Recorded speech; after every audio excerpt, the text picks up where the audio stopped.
Hello and welcome to White Centipede Noise Podcast. My name is Oscar Brummel, and today my guest is noise luminary Aaron DILLOWAY, who connected with me from Nepal, where he is currently living and working. If you enjoy this podcast, head over to patreon.com/White Centipede Noise afterwards to check out the extended segments of the interview and support the show.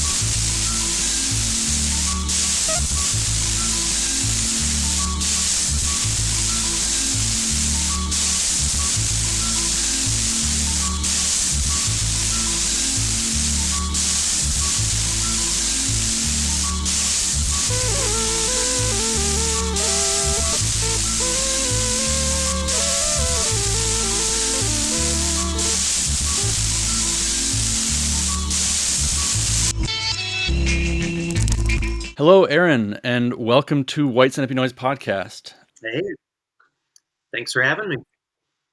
Yeah, thank you so much. It's an honor and pleasure that you joined me.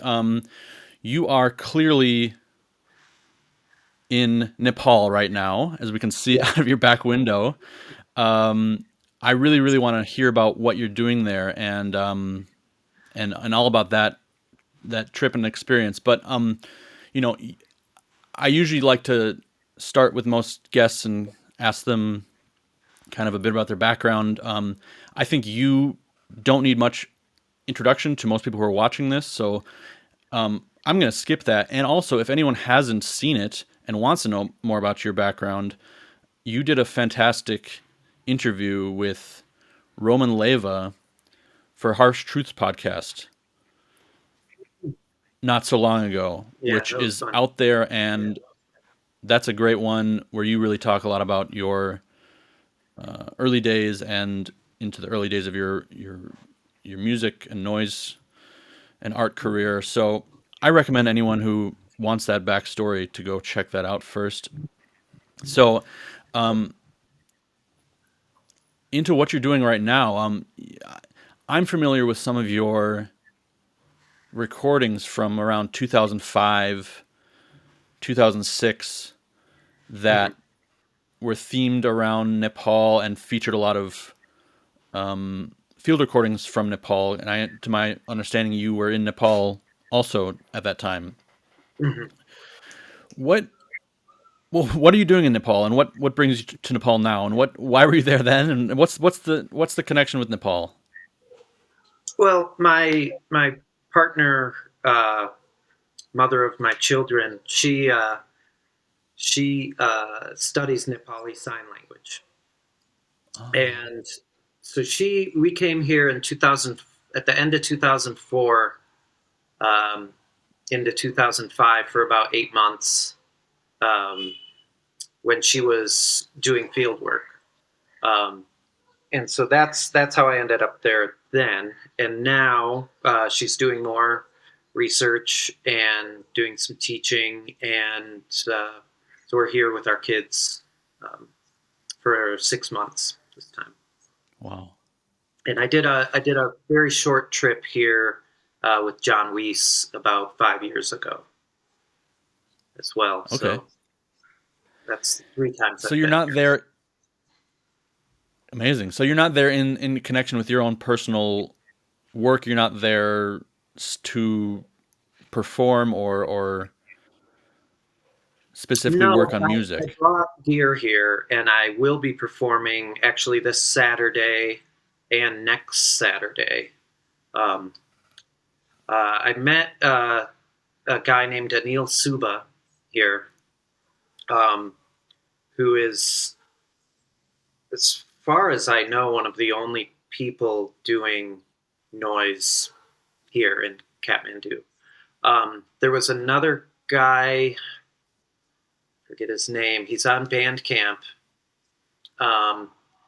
and turns out they were partners at one point and used to do a lot of stuff together, but he has since, I guess, gotten married and isn't as active anymore.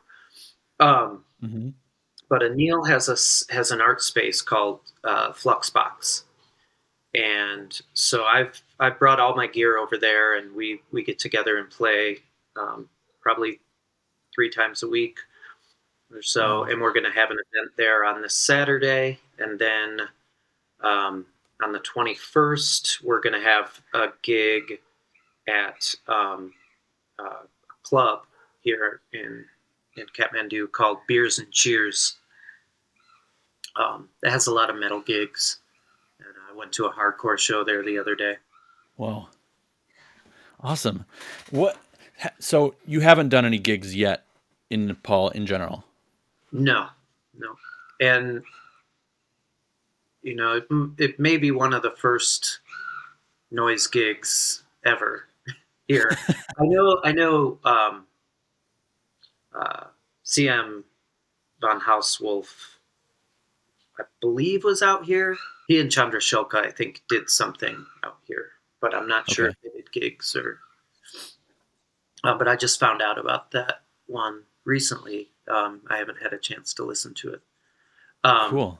but yeah, Neil and I got introduced by Michael Northrum, who has done a lot of traveling out here, and he was like he was a writer for ND magazine, early like industrial Hmm. and noise avant-garde magazine, Hmm.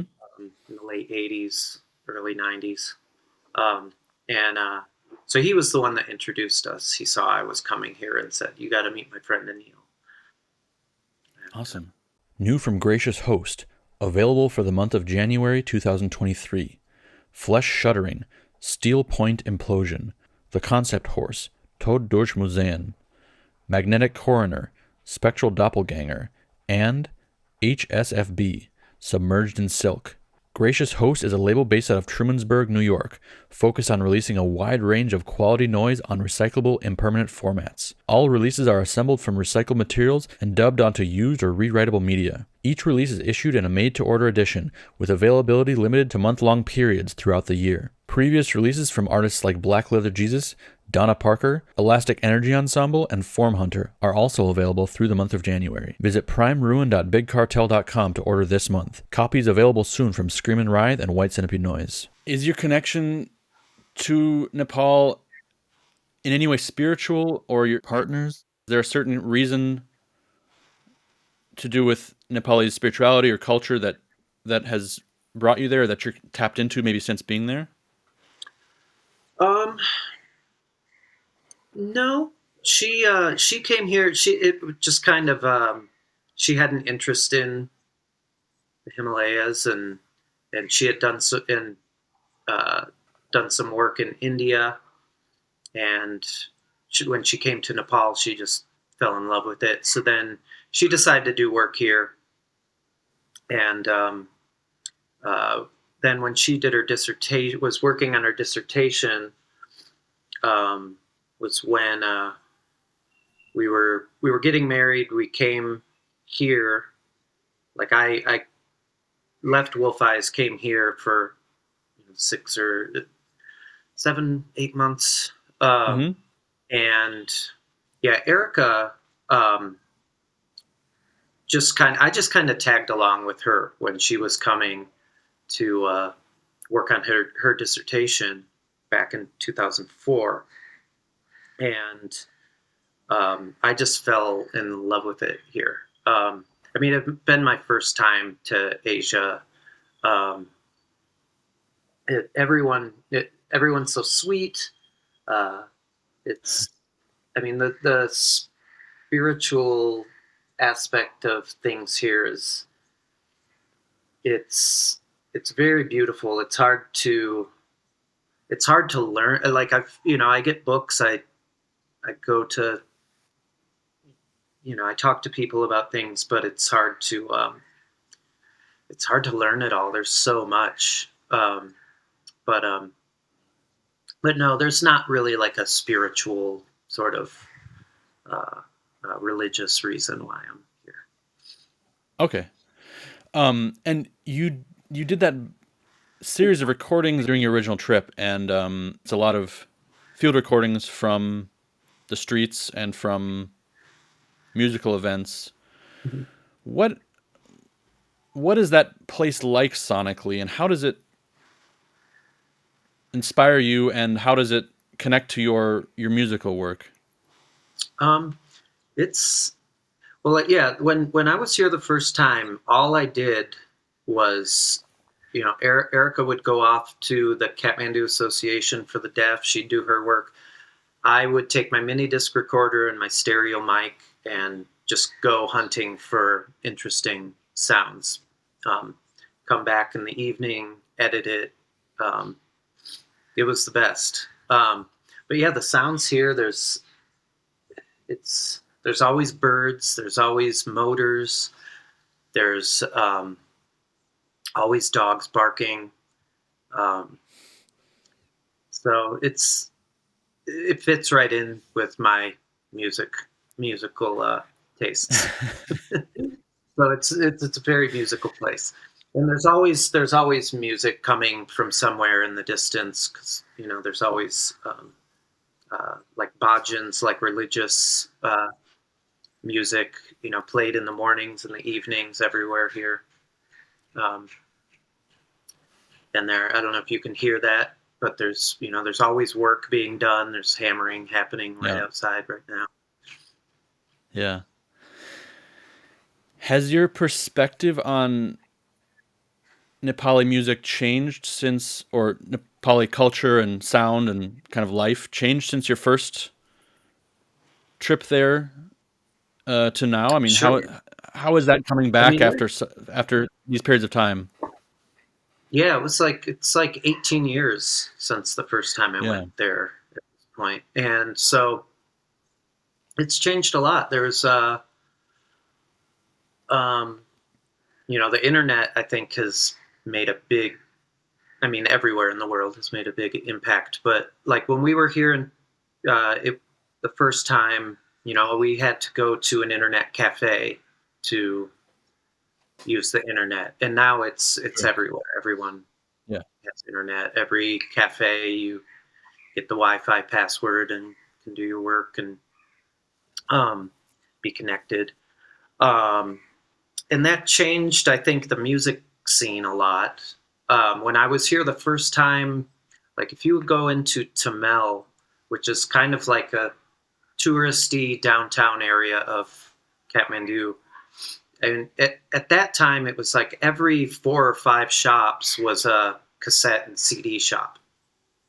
Um, well, at that time, cassettes were kind of on their way out, but they were still everywhere.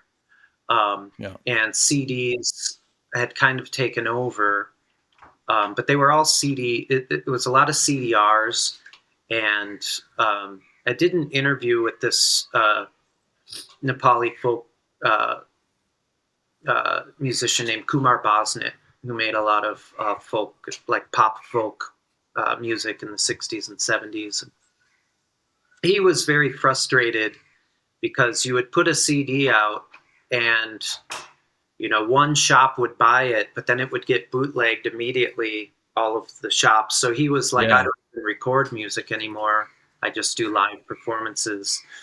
Um, and now there's not, you barely see even CD shops. And I collected a lot of cassettes when I was here. Uh, Came home with almost 200 Nepali cassettes, and now you can barely find a cassette. You can barely find cassette players that work, yeah, um, and so it's very different, and there's more of an underground scene here now. I think okay. of like younger punk and metal musicians doing things. Hmm. I caught some punk and metal gigs that first time, but it was mostly like covers, like Iron Sure. Maiden covers, Metallica covers.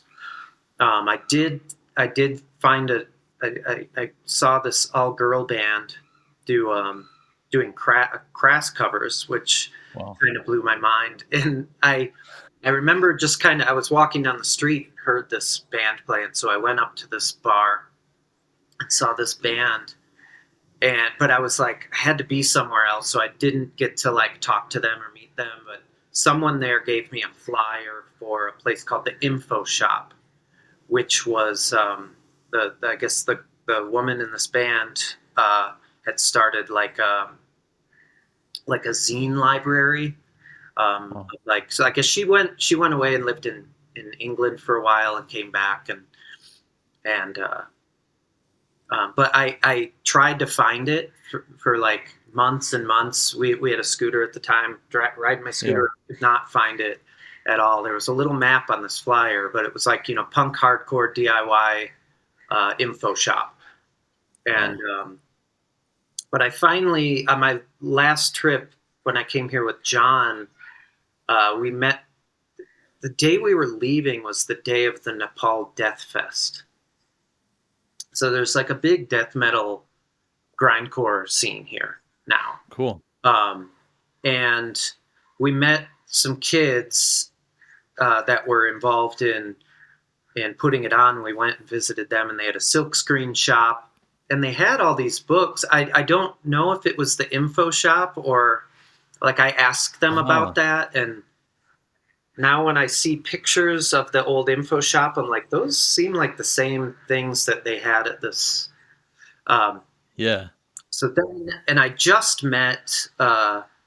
We had to leave. We didn't get to see the Death Fest. We were bummed because it was literally the day of our flight home. Oh Um, shit. but we got to meet those kids, and then I just met a guy right down my house. He runs a silkscreen shop called Sick Rags, and Cool. he's in a couple hardcore bands. I just went and saw his band Neck Deep in Filth Cool. play. And he knew about the info shop, and he was like, "Oh yeah, that's that woman did a lot, and she's still got a band." And um, but so it's cool to see this kind of underground scene bubbling up, and they there's some of the metal bands are releasing cassettes. I think mostly on European or American labels, but there's a metal Sure. band called Ugra Karma that just released a cassette. And but yeah, it's hard to find a cassette player here. And What do you think the reactions to your shows are going to be like? I mean, are you I playing have with no are you idea. are you playing kind of hardcore underground scene shows like with other bands or people that are kind of exposed to that? Is it more of an art The environment first or one is going to be more of like it's in an art space, and it's kind of it's going to be kind of a picnic sort of situation. There's going to be a friend of ours who does she does dyeing of clothes with like plants, and she's going to be doing a workshop there, and then Anil and I are going to do some sort of performance after. But then the second one is more it's at a club with like a heavy PA, and I'm hoping we get some of the metal kids out. Like when I when I met Jason, who runs Sick Rags, I told him, I play noise music, and he's like, oh, noise grind, and I'm like, no, no, just noise, electronic noise. And it's like, oh, okay, cool. But that's yeah, so we'll crazy. see That what could they think. be that could be a big event. I don't know. I hope so. Yeah, so that gig is going to be organized by this guy Nishal, who I just recently met, and he knows a lot of uh, underground music, and he's a DJ. He does electronic uh, DJ stuff, but he knows a lot of like industrial music and Hmm. Coil, Psychic TV, and I know he traveled to. He was in Germany at some point and saw Lucy Railton play. So Cool. it was cool to meet him and discuss similar things that we're both in. Yeah.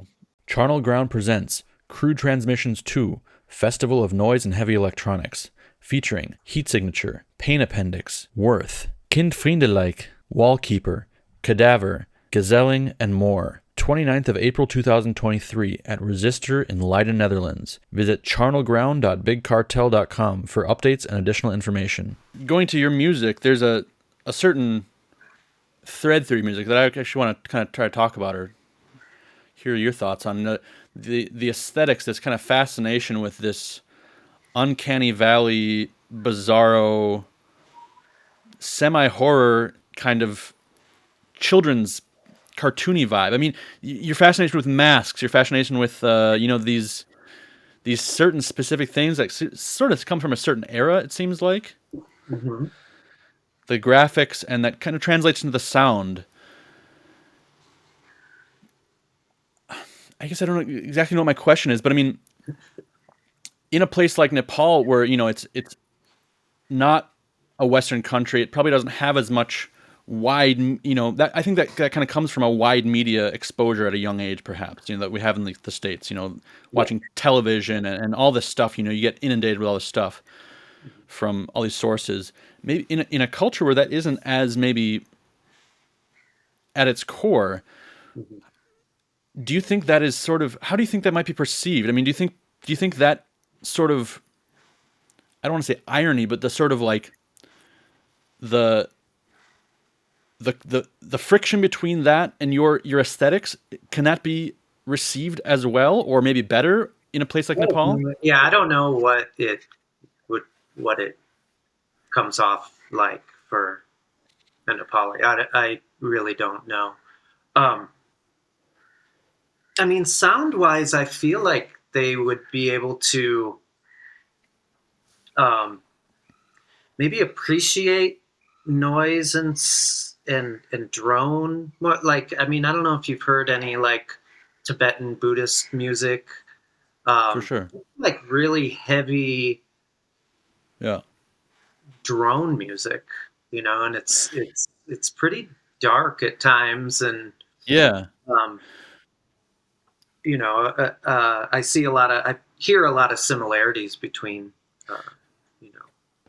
Yeah, I guess that's kind of my question, is because like you have these elements of this culture, which I admit I do not know that much about, but these sacred elements that are kind of ingrained into the culture, like this element of drone, and these types of music that are maybe even closer to sonically what we consider noise music or drone music, but I get the sense they are really much more embedded in the culture. Whereas I think, coming from the States, coming from Western culture, these elements are kind of like a reaction to our popular culture, like a kind of rebellion against music in some way. I mean, not only, but I mean, they have this kind of subversive element for us. Whereas I see something like the drone, the chants, being quite close maybe to what you might do or what a noise artist might do, but I'm curious how they might be perceived by a culture that sort of already has them in the fabric of the culture. Yeah. You know what I mean? I don't know. I'll see this weekend how it goes over. Um, it's funny, I've met some of Anil's friends, and he's been doing sound stuff for quite a few years. Mm-hmm. He was a painter, um, and kind of came into sound from that. And one of his friends said to me, uh, she said, I thought he was the only one who thought like this. It was like, I didn't know anyone else, you know, uh, enjoyed sound like this. Um, and that struck me as Yeah. funny. And he asked me, he was like, do you consider yourself a musician? And I'm like, Yeah. yeah, I think my stuff comes. I mean, he knows he's learned about John Cage and certain things. But he doesn't know about the noise, American or even European noise scenes. My son and I just played him Sonic Youth for the first time the other night. Oh, cool. So he just got into sound because he wasn't. I don't. It wasn't wasn't like a cultural or a musical. For a lot of us, it was like hearing Butthole Surfers, hearing Sonic Youth, Right. got us, kind of into that. But he just got into it because he's a weirdo. That's amazing. That could really produce some pure art. And I mean, who knows? I mean, I think the context with which we operate as noise musicians or whatever can sometimes be a little bit debilitating, because it's referential and genre based. Not that it's bad, but it definitely affects thinking about free sound in a certain way. So that's great. I mean, I really am eager to hear what you guys do together and what comes of all that. That's very exciting. So I guess I kind of tried to hint at it or attack it a little bit, but your imagery and your not only visual aesthetic but also audio aesthetic is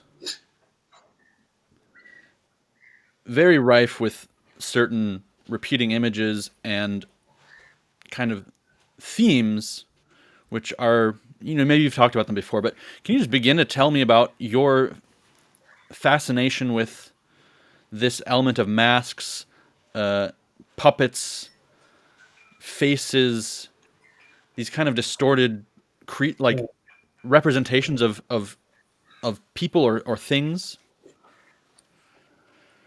Well, when I was very, very little. I mean, I think it comes from childhood nightmares. Mm-hmm. One of my older brother's friends. Um, I was really, really young. I was in the back seat of the car, and one of my brother's older friends was in the front seat. And I remember he turned around with this rubber mask on and just terrified me. And I don't know if I'd ever seen anything like that before, but I just remember it happening and him laughing, and then I had this reoccurring nightmare as a kid of this guy, which it's similar to that what I call the goof. Um, it was this guy walking down these stairs for some reason it was at my aunt and uncle's house, and I was really young when I had this nightmare, but I can still, like, it's just burned into my brain. Yeah. Um, so, I mean, it was this guy walking down these steps, and it just, I don't know. It's an intense memory, Yeah. and I'm not sure how that eventually worked its way into my artwork. Or, I mean, then growing up, I got MTV really young. Um, my neighbor across the street, this kid Jeremy, who's now like Eminem's like personal photographer. He Yeah. he he had all these Fangoria magazines. He was like 6. I mean, maybe there were his mom's, but Well. we were like 6 years old or so. And the cover of me and Kevin Drum's "I Drink Your Skin" CD is this Yeah. image from The Beast Within, which was another just terrifying image. I actually bought this issue of Fangoria, and it had the poster. That was the poster on the inside. And I Yeah. could not look at it. Yeah. I kept looking at it, Right. but it scared the shit out of me. And Yeah. so, there was that. I would get rock and roll magazines as a little kid that, they always had. I really love advertisements. Mm-hmm. Um, and I love the old advertisements in those where it was, everything's like hand done. You know, all the Yeah. borders are either done with a rub off lines or just a ruler and a pen, and Yeah. just kind of crude drawings that they had to make as line drawings that would be because they're going to be this big on a page. Right. Um, so that kind of crept into my visual um, aesthetic, I guess. When you repurpose these imagery from specifically from horror or from nightmares or from things that terrified you as a kid, and you repurpose them in your work, Mhm. what effect does that have on you, or what does that do for you, or what is that like? Do you feel like you're Uh, tapping into that horror, or are you kind of overcoming it, laughing at it? God, I don't know. Laughing at it. I mean, yeah, it's. I mean, it. All of the horror stuff I like can be looked at in different, in a funny way too. I like really stupid horror movies, and Yeah. inept, uh, shitty masks, and honestly, I don't know. Yeah. I'm just drawn to them. Yeah. Um, I it's not like I'm gonna come up with some artist statement about like what it. And you shouldn't. I You shouldn't. I'm just drawn to them. I have been since I was a kid. Uh, I like things that are mysterious to me. That you know uh, that kind of scare me. You But also told a story with Roman about a I think a guy in a some sort of mental state with red hair that really freaked you out as a kid. I think there's a story about that.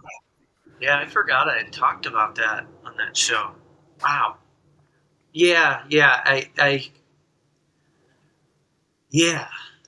When I was really young, I was in Sunday school, which is like church school.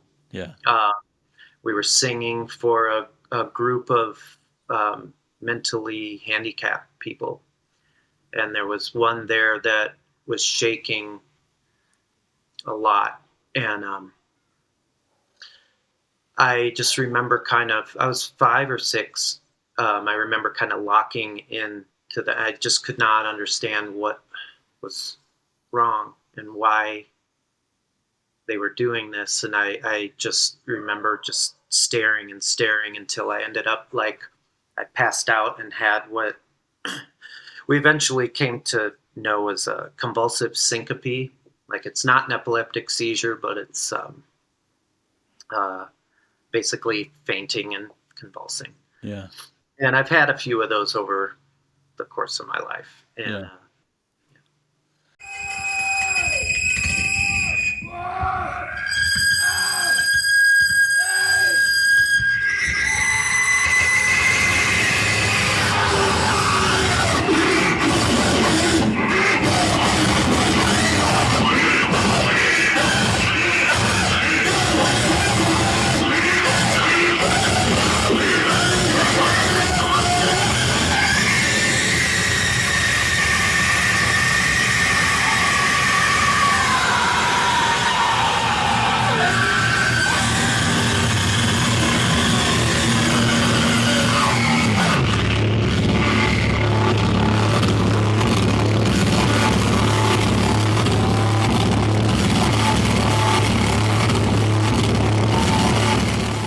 When you perform live, you also really go into a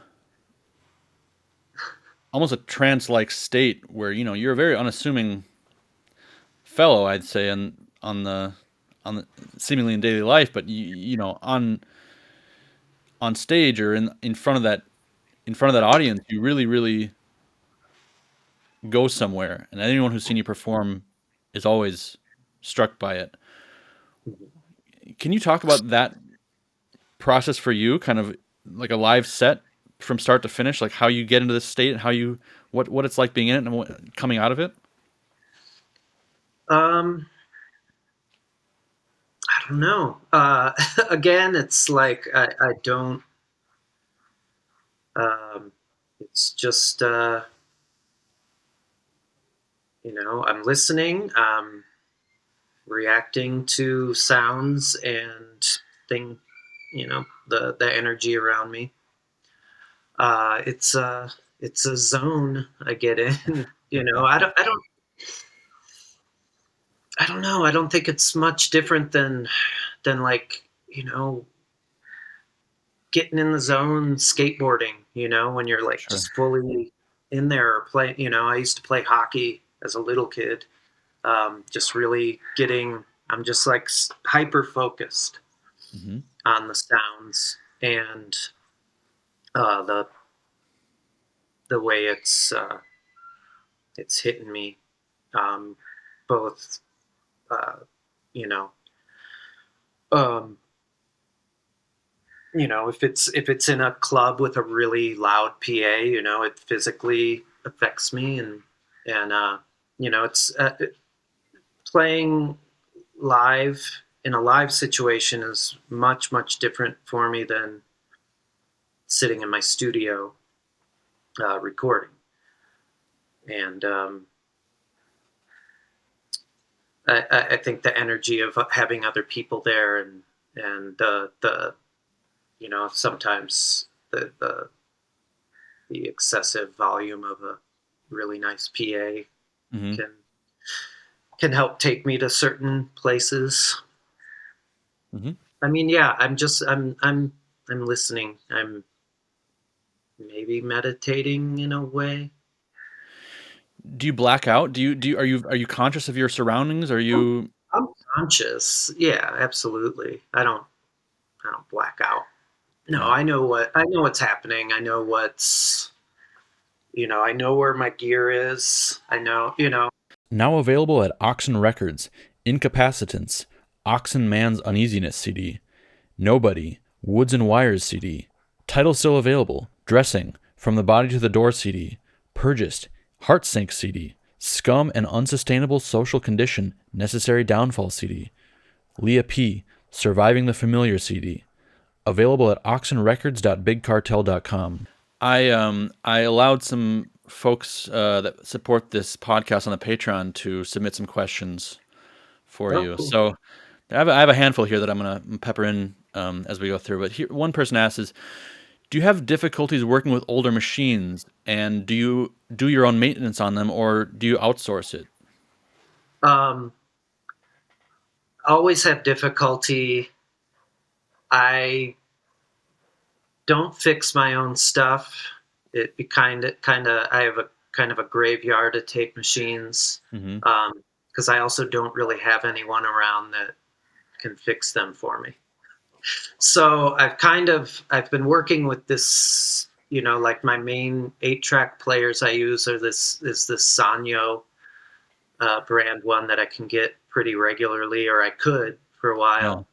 Um, but I mean, I can do simple things if it's a belt issue, but I'm not good with circuits at all.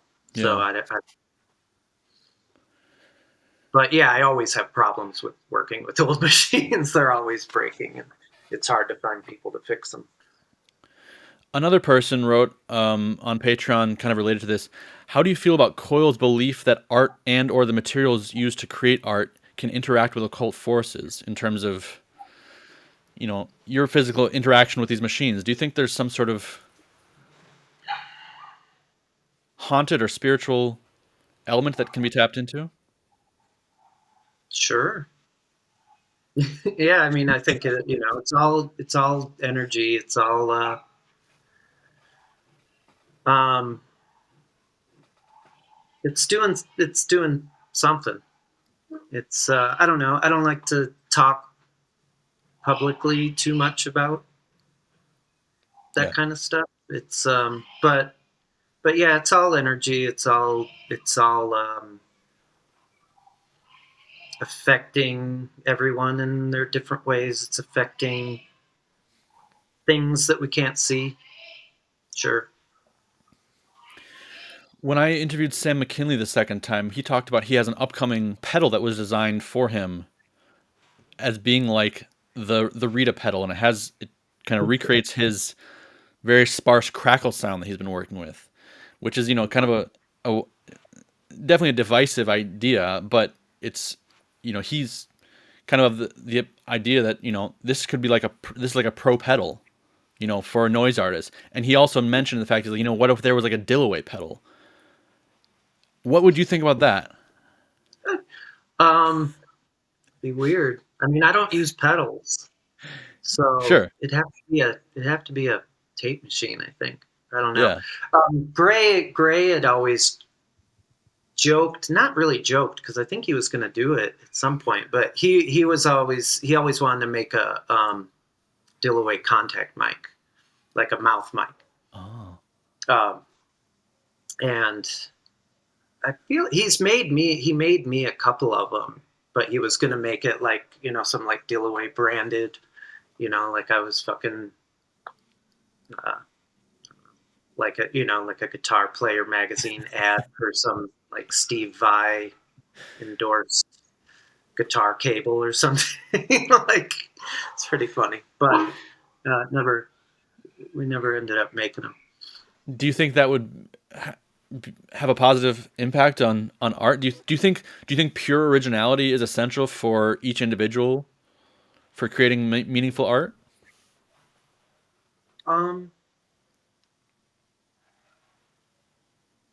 No, I mean, it's all going to be original in some way. Everyone's going to tackle things different, even if you're,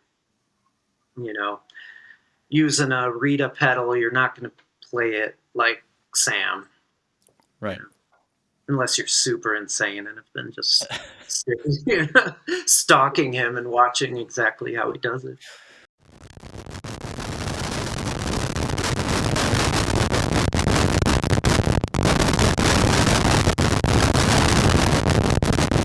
Out now on Input Error Records, the Rita and OBMN Split LP.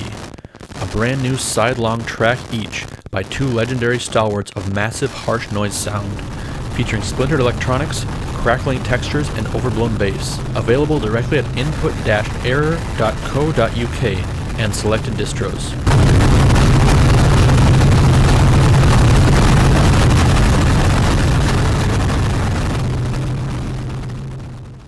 So in, the mid 2000s, people talk often about how that era kind of 2000, I don't know, 4 to 2007, when No Fun Fest was happening and there was this really intense energy around noise, particularly in the United States, but everywhere. People, think that as like the last boom, or some people say the golden era, even though there's many, but Yeah. you were very, very active during this time. What are some fond memories that you have about that time, and what do you think made it kind of unique? And what happened afterwards that kind of put noise music and noise, not just the music, but the kind of the culture and the scene, or whatever you want to call it, into a lull for a little while?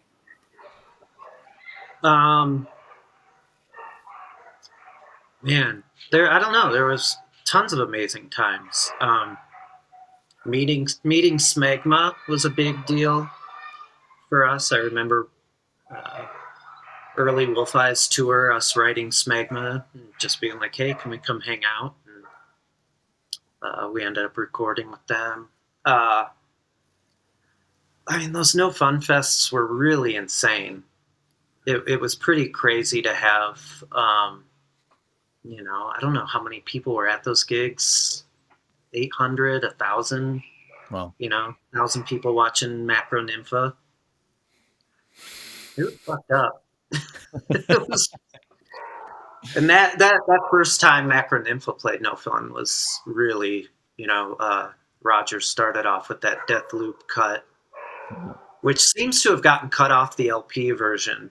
The LP doesn't start off with that, but that's how the concert started, and it was really a gnarly way. And then Joe came out way to start. And Joe came out with the metal, but it was, I don't know. It was a weird time. What else? I mean, we were touring a lot, and so we were, just meeting tons of people doing incredible stuff, intense stuff. Um, Gosh, and then I think the lull happened because, and it's funny to think about in terms of. Uh, I think it took a while to hit the noise scene, but I think when the market crashed and everything, it was like it took a couple of years Mm. before it was like, it seemed you could kind of see it affecting everyone around, except for the noise. It was like noise heads. It's like, well, I'm still buying. It's like I spend all my money on beer, weed, and noise tapes, and Yeah. then after a couple of years, it was kind of like, okay, now I can only afford beer and weed. Yeah. And I think people, had to work more and kind of, so they didn't have time to maybe work as much on. It just seemed like I Yeah. think it eventually just caught up with just the state of America, and um, Interesting. I, I think it caught up with everybody slowly. Artists I think kind of hold off.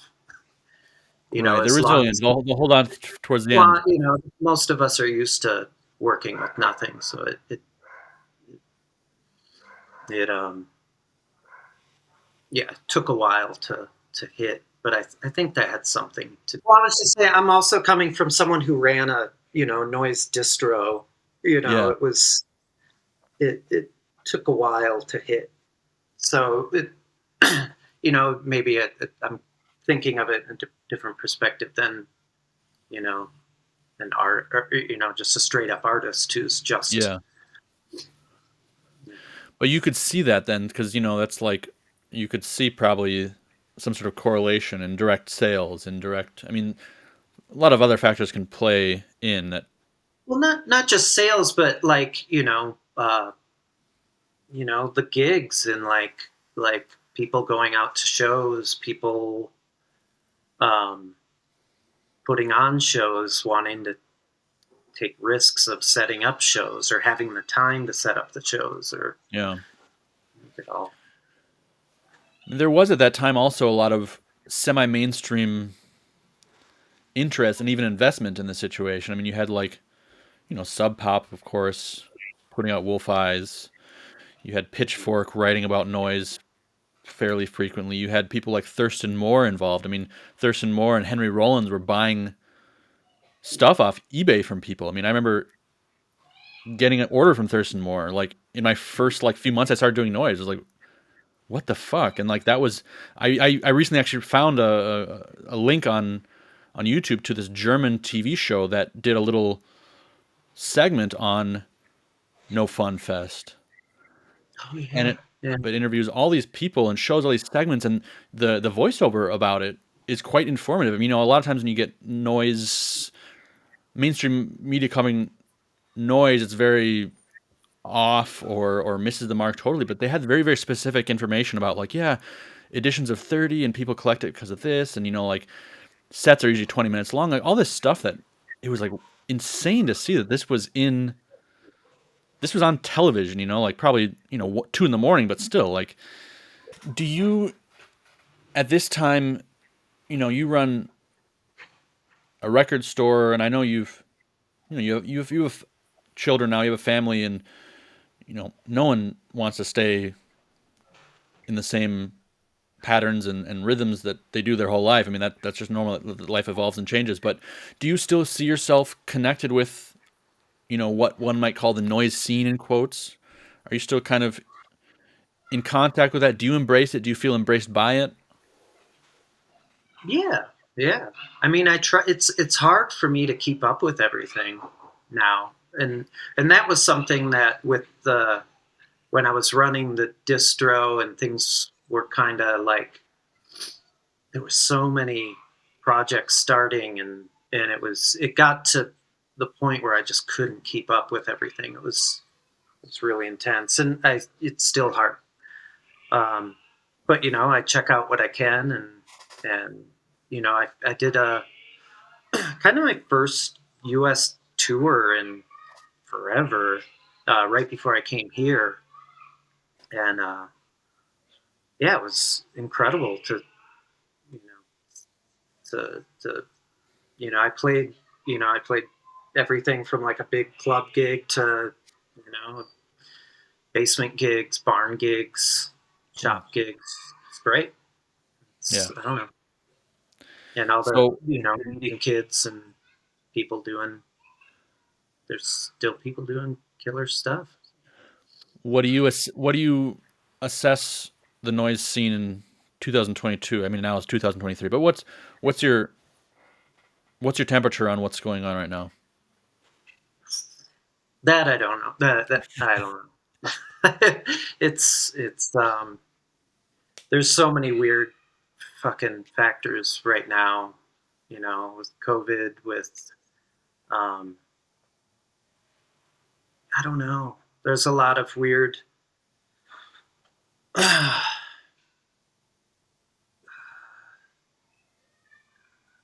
if I want to use the word infiltration, mainstream infiltration. We got uh I guess that's always been there though. And I always kind of part of me that kind of likes that too, because then it'll turn some kid on to you know something messed What up. do you mean by mainstream infiltration that's going on right now?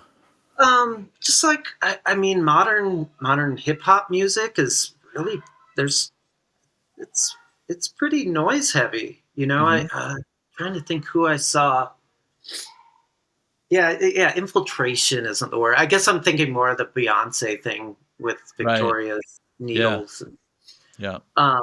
But if some young Beyonce fan decides they want to try playing a record player with some needles on their fingers, that's pretty cool.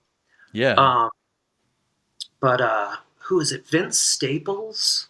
Hmm. I took my son to see Tyler the Creator, Hmm. and is that the guy's name? Vince Staples, who's Yeah. touring Yeah. with him. Yep. Yep. Yep. There was a track he played that I was like, this is the most fucked up music I've ever heard played to this many people. Wow. It was amazing. It was, Wow. and so I'm really interested to hear what you know. There's got to be some kids that heard that and are like, yeah, that's the one that that's the track that it's made them interested in making their own sounds or something. Um, I uh, think it must be. I think that stuff really does trickle down. Maybe even maybe to 0.1%. But when you have music that's so popular like that, yeah, but man, it gets to a point. I think it's really weird because it gets to a point. It's like with Nirvana, like I feel like like the shit that was influenced by Nirvana that just didn't get it. It's like that's yeah, what brings us to fucking Woodstock '99. yeah, It's weird. Um, you're right. I had a similar feeling when I heard or when I went and saw the Stooges reunion, the first Stooges reunion. They opened and closed with "I Want to Be Your Dog." And it was at this huge outdoor venue, like where we would go, you know, where like Journey would play or where Yeah, like Lollapalooza would be. Um, yeah, and I remember at the end, like they're doing "I Want to Be Your Dog" again, and I'm like, this is like, and people were flipping out by that point and like ripping up chairs and throwing chairs, and I'm like, growing up with the Stooges and like it's classic rock to me, but yeah, seeing it played to that many people And that sort of setting was like, God, this music's really violent. Yeah. Like, this is really intense. Yeah. Um, and yeah, it was incredible to see. Did it bother you or did it excite you to see that power of the Little music? of both. Little of both. Like I don't know, like the things I'm drawn to do. Mm-hmm. It's kind of like, I would joke about I joke about it, like the Metallica Lou Reed record. Like I would always kind of joke, like, it's just kind of irresponsible of Metallica to do, you know, because like the lyrics on that record are like completely fucking suicidal, like to bring in like, and then it's like you got like the biggest metal band in the world with just like it's intense when it gets to that point, and I don't know. I don't know. It can go many different ways. Do you think that that's something that is a danger of happening? Do you think that's maybe already happened, that people maybe don't get it and are kind of new generations perhaps don't get it, or having their own interpretation on it, which is maybe bringing it in the wrong direction, one direction or another, I in terms don't of know. noise, industrial culture, et cetera, et cetera? I don't know. I mean, sure. I mean, it has to. There's people. All people are always going to take things the wrong way. You know, is it going to be like a kid blowing his head off because he listened to Judas Priest? It's like I think I don't know. No, I think there is a point where it's like, and I think Kurt Cobain saw it. I think that's why he had a hard time. Uh, I think he was seeing people like when you get that big, when your stuff gets put into such a mainstream, there are people that are gonna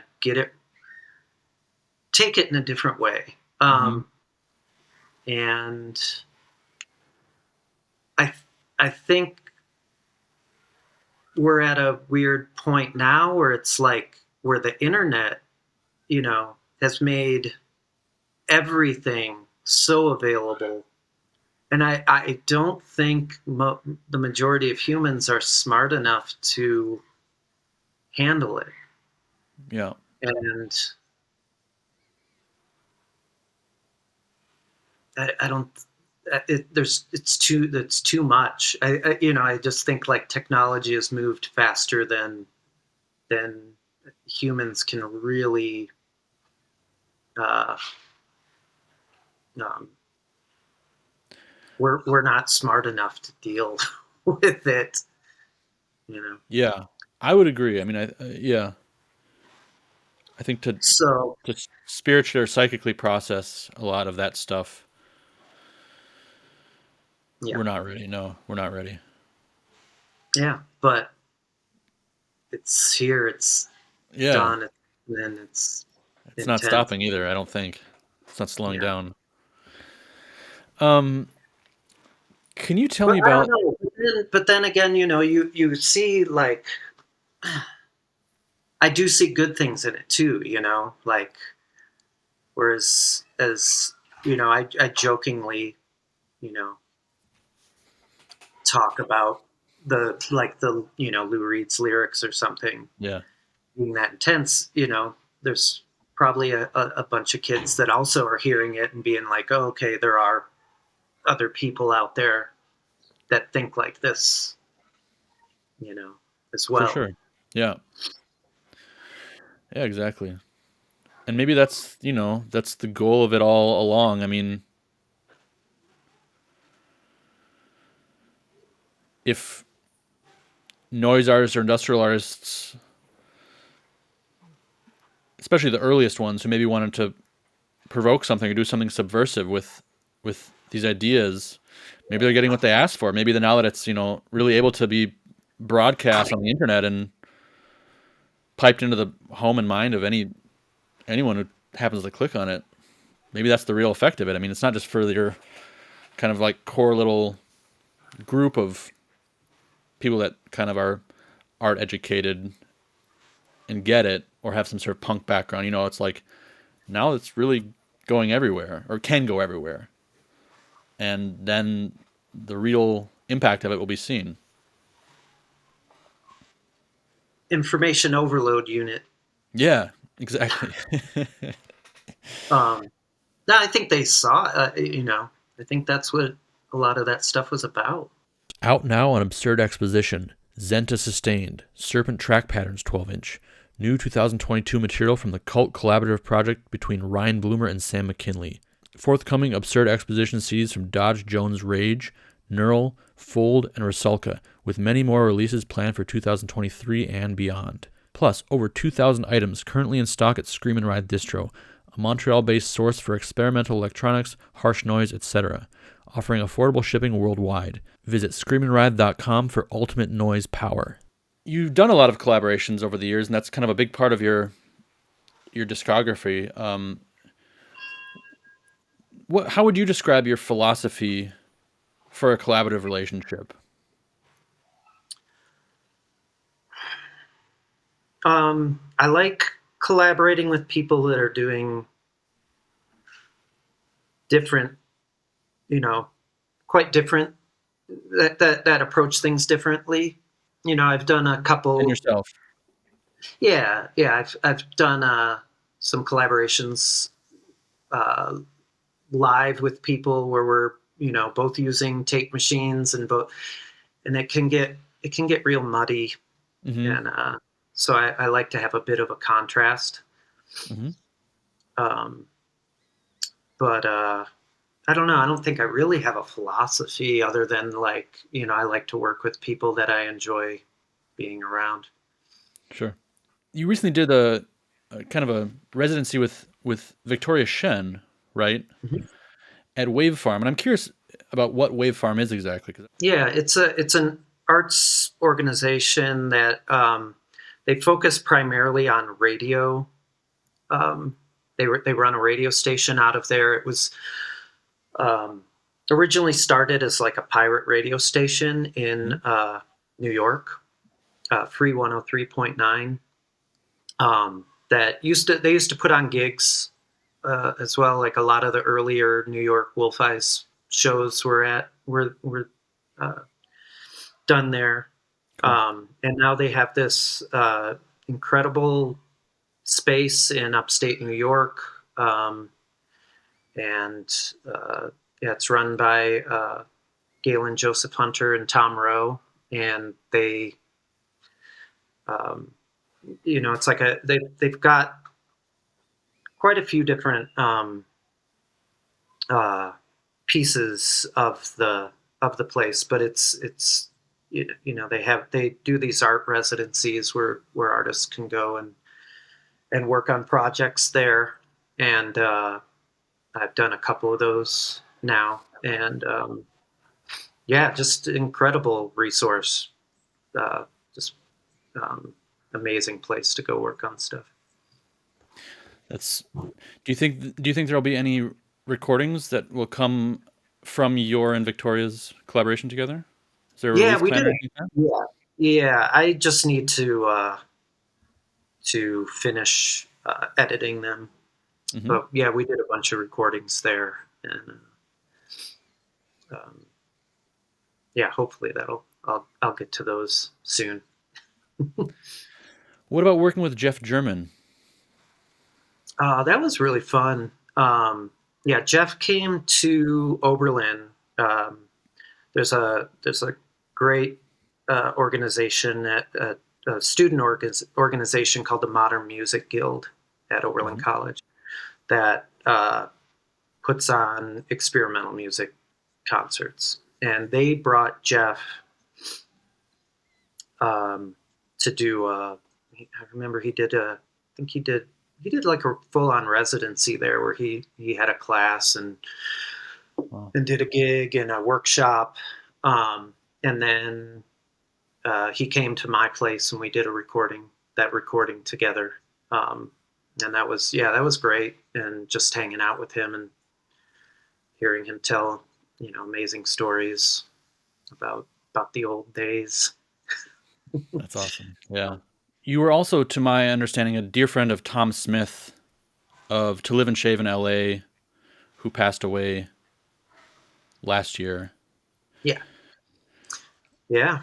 Yeah. Can you tell me about some of your more special times with him and anything that you can share about your relationship with him? Um, yeah. I mean, Tom was a huge, huge early influence on me musically. So I guess this is going back to, I was like in high school or right out of high school when that first To Live and Shave in LA CD came out. And Jim Magus, who used to co-run Bulb Records and was in this band Couch, he was the buyer at the Borders in Ann Arbor. He was like the indie music buyer, and he had great taste. And there was always just insane noise. You could go to Borders and get the Chop Shop, Wow. you know, record in the metal, sheet metal. And he also, I can't remember if he worked at School Kids as well. I can't remember if it was School Kids first and then Borders or vice versa. But I do remember when the Shave CD came out, it was at Borders. I remember getting that. And we were really into Harry Pussy at the time. And I remember he was like, you got to get this. We didn't even know what it was. We thought it was a comp. He was like, it's like Harry Pussy people are on it. It's this guy had this band, Peach of Immortality. You got to check it out. It's unlike anything you've ever heard. And it absolutely was. We were just like, this is the most psychedelic, most out of control music. If you can call, I mean, that was, at that point, I'd heard all the Japanese stuff, like that Shave CD, that was more difficult listening than Merzbauer. Yeah. I understand that totally. It's like really fucked up music, but it was music too. Yeah. I mean, I think that's a different, thing. Like that shit was all like, built as songs. Yeah, exactly.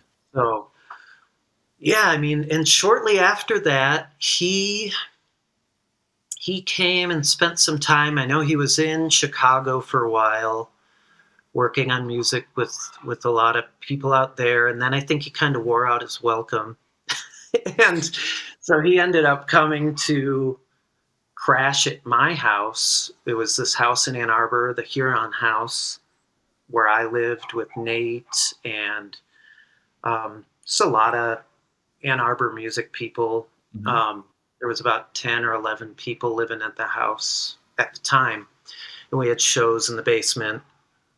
Tom came and spent like a week or two with us, and I remember we were all obsessed with T-Rex at the time. So we were going to start this band, and it was all going to be based on T-Rex cut-ups. And yeah, that band turned out to be, ended up being called Sucking Coeds, the Sucking Coeds. And it was basically everyone in the house and Tom. And yeah, it was a blast. He was such a weird dude. He was like 20 years older than most of us. Sure. He was like, he's from Georgia, but he was coming from Miami. We just knew he was like this guy from Miami, and he's got this kind of swagger to him that was like, when we met him, he had like frosted tips, his hair is okay, wow. A really cool scene you guys got going there. Fuck. but like he was the guy, he turned us on to, or at least me, he turned me on to King Tubby and, just like dub production Hmm.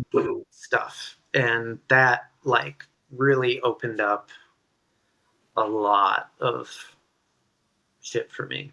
Yeah. So, yeah, he was amazing. And every time I would see him after, it was like, fuck, Aaron, you look great. Oh, so good to see you. He's always like, always positive. I mean, no, he definitely had a uh, no, he was positive, but he was like always like ready to get things done, but he liked like fucking with Yeah. shit. He Yeah. Yeah. liked Yeah. fucking what was perceived as cool or what was uh he was always and you can see that going back to everything he's Yeah. done. And Yeah. Yeah. Peach of Immortality definitely was like doing a lot to like kind of provoke people. And um yeah, he would rag on a lot of stuff, but he would also rag on stuff that he fucking loved too. Yeah. And was definitely influenced by. And yeah, I mean, he was like a walking museum of the avant-garde. Like he knew so much about every weird little art scene. And yeah, he turned us on to like all the Viennese actionist stuff. Hmm. um, like when I first got videotapes of that stuff, it came via Jim Magus, via Tom. Wow. um, yeah, he was the best. Cool. And yeah, I mean, he was always took like, let's see, um I don't know, there was no one like that man. Yeah. No one like him, never met anyone like him. uh, yeah. He was living out in Germany, right? Yeah, I mean, he was, he had met this woman Claudia, and he was with her for a long time.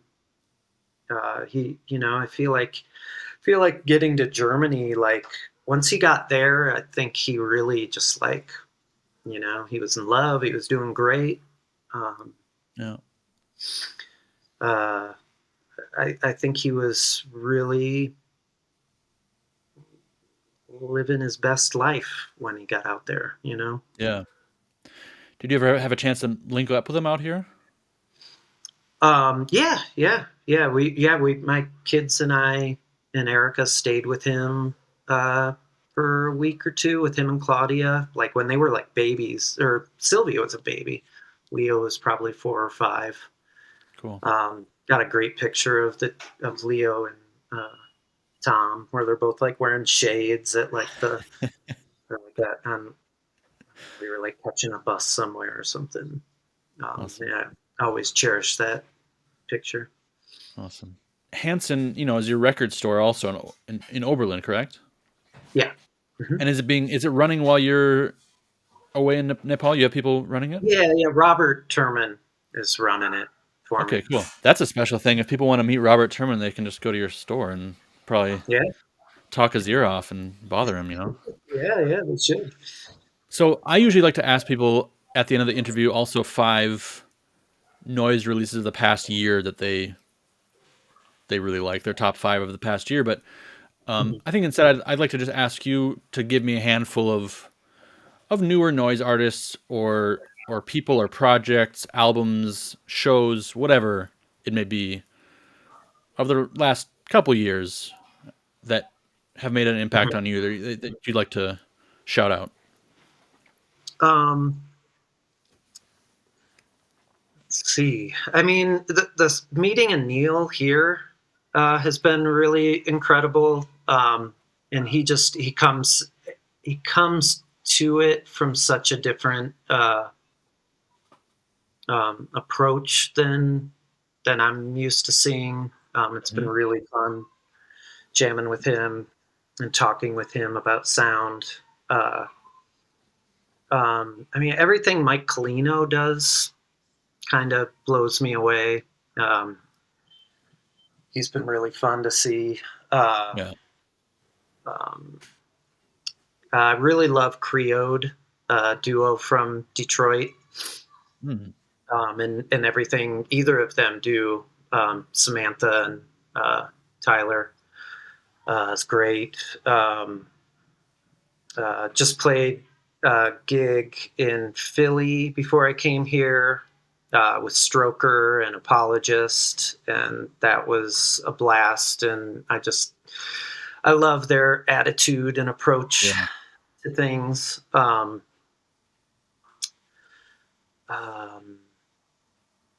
gosh, I know there's a lot more, but it's That's good. That's a good yeah. handful. Appreciate that. Before we wrap it up, is there anything coming up that you would like to let us know about, or anything to add on that maybe I didn't ask about or forgot? Next Um, next solo album. that'll be a bit. I'm still piecing that together. I mean, I've been piecing it together, but I'm always. I mean, I've got um, procrastination issues with when it comes to that. Sometimes when Doesn't it look comes to like it. releasing things in general, but um, yeah, I've got things I recorded 5 years ago that are for that album that Hmm. I've been sitting on. That's why I put out that single recently. The Blue Studies single Yeah. was one I was just like I wanted to, because I know even once I finish the record, it's gonna take a while to actually get out. So, Right. um, but I got, let's see, coming up soon. There's a well, me and the Wolf guys are reissuing the first release we ever did with John Olson, called Wolf Eye. It was a CDR called Wolf Eyes with Spikes. Cool. We're reissuing that on LP, Nice. um, just together. Not really on well, the label is called HNAM, which is Okay. just going to be the three of it. You know, that kind of goes back to, that was our old Yahoo Messenger board. It was the Hanson American Tapes Yahoo Messenger board. Cool. But it's just the three of us reissuing it together. Yeah. Um, Nice.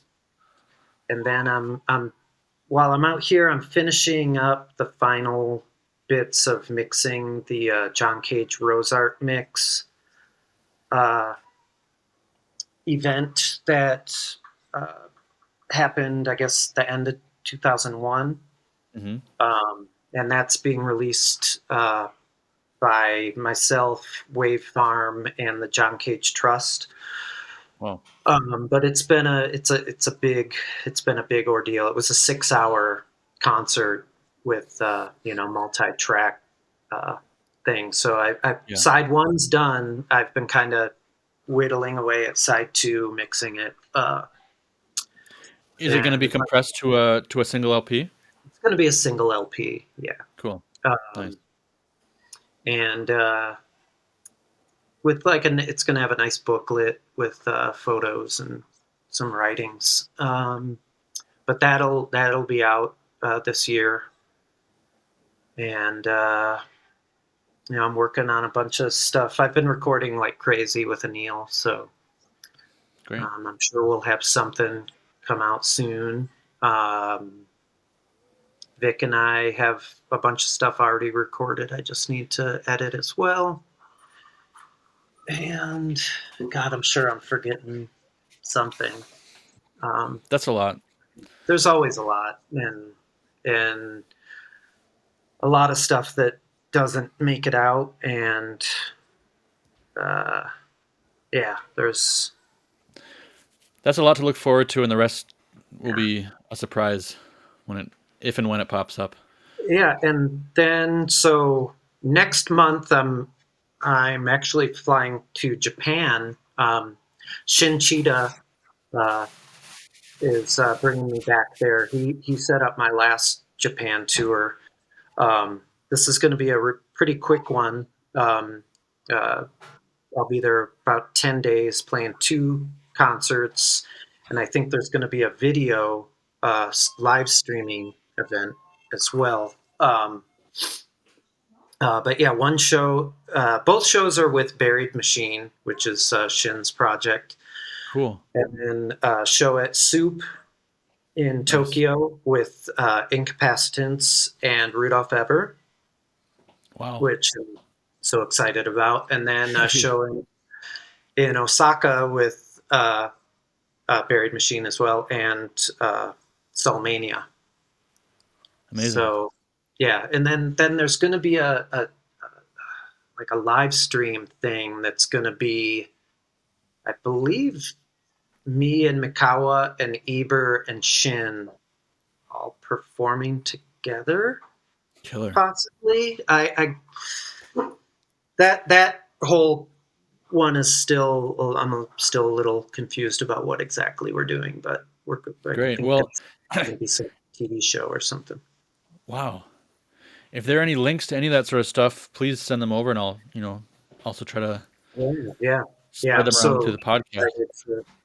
See Shin again. And he released my Beauty Bath LP and brought me over there. And right. He's been running a beer stand, like a little bar there for the past few years, and so I'm excited to have some of his beer finally.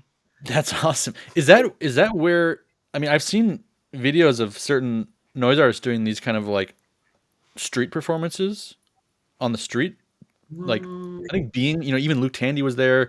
I've seen they do some sort of busy street in Tokyo, and they do these like mini guerrilla performances as people are going by, and like they're like drinking beers. I kind of got the sense it was in front of a beer stand, but maybe. I know he did a gig with Rudolph recently, a Buried Machine and Rudolph Eber gig,